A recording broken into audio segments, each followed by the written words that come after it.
What's up? Today we are doing the 2016 AP Calculus AB problem number 6 of the FRQs. Hopefully you have the sheet in front of you so we can kind of reference this table and figure out what the heck we need to do. Okay, so part A here, we are finding, write an equation for a line tangent to the graph. My students all have a log of trigger words, so when they see write an equation for the line tangent, immediately they know that we're going to have to take the derivative. Right? Because we want to find that slope. We have our, we can even write it out here, y minus y1 equals m times x minus x1. Okay, and part A it says line tangent of the graph of k at x equals 3. So we actually already have this guy here. We have our 3, we need to find our slope and our y. So let's find our y first. So we're going to have k of 3 equals f of g of 3.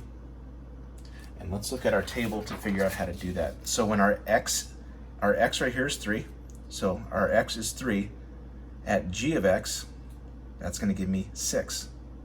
So when my x is 3, I go to here, and then we're looking for g of x. So I go over to the g of x column, and there we go at 6. So this is going to be f of 6. So now my x, right, this is my x here, this is my x here. My x is 6, and I go over to the f of x column, which is 4. So writing that together, I'm going to say k of 3 equals 4. That is going to be my x and my y right here, my x and my y. So all we need to do is find my m, and we'll be done with this one. So let's go ahead and find my m by finding slope. Let's find the derivative here. So going back to our main one here, our main equation they gave us, let me write it out here. So I have k of x equals f of g of x, and we're finding the derivative of this. So let's even just keep the 3 out of here now, and let's just find k prime of x. So that will be f prime g of x, and then we have to use the chain rule. So we have to chain inside here, take the derivative of whatever's inside, which is going to be g of x. Okay, so now we're going to throw that 3 in there.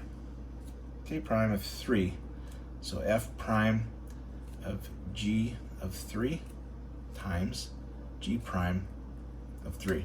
Going back to our chart, going back here, so I'm looking for 3, so in my x column here, let's see if I can fit everything in the video at once here.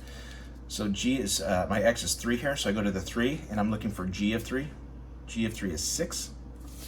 So I have f prime of 6 times, again, my x is 3, so I go here, and I go over to g prime, which gives me a 2 times 2. X is 6 now. I can bring it up over here. Hopefully you don't cover it too much here. X is 6, and I'm going to the f prime one, which gives me 5. So this f prime of 6 is now 5 times 2, which gives me 10. What is that 10? That 10 is our slope, right? Because we found the first derivative, that's going to give us our slope. So now we have all the pieces. The question says write an equation for the line tangent to the graph, and we're going to do that. So we have y minus my y1, which is this guy right here. This is my y1. Y minus 4 equals my slope times x minus, and x1 we were given that one, right? It's just 3, minus 3. 10 times x minus 3 plus 4. There you go. There's an equation for the line tangent right there. Okay, well, let's move on to part B.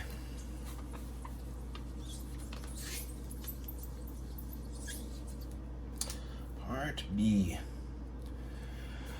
Okay, part B. Let h of x and oh man, we have to use yuck. All right, so we need to find the derivative here because we're looking for h prime of 1, and that means we're going to have to use quotient rule. So h prime, let's just do the general form here.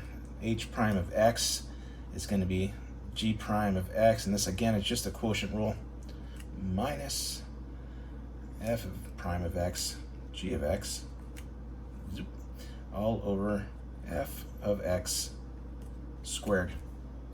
And hopefully at this point, if you're prepping for this test, you know that this formula here, the quotient rule. Okay, let's go back.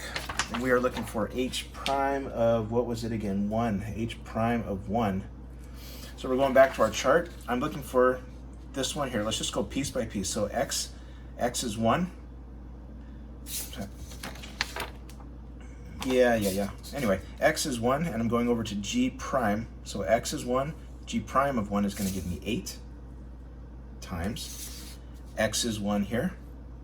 So I'm going over to f of x right here, times -6 minus x is 1, and I go over to f prime of x, which is 3. And g is 1, or x is 1, and then I go over to g of x, which is 2, times 2. F of x, so here, x is 1, I go over to f of x, which is -6 squared. So I have -48 minus 6 all over 36, and I end up getting -3/2 when I simplify that. Here's part B. Part C.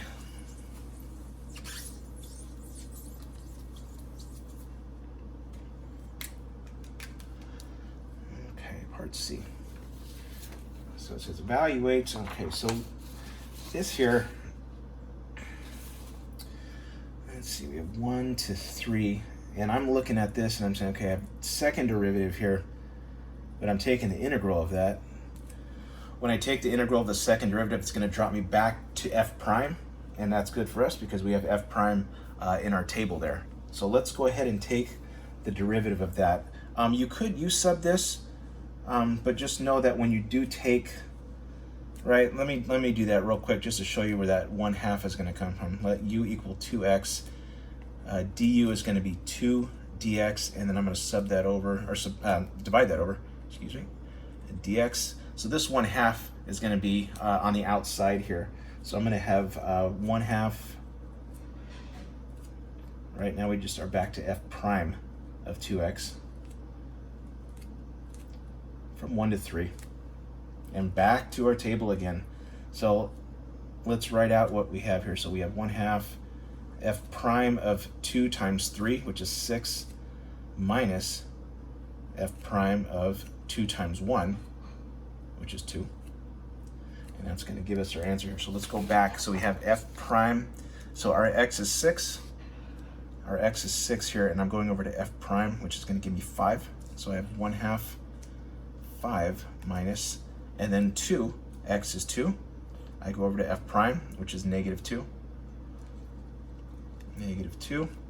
That's going to be 7 times 1/2 is going to give me 7/2.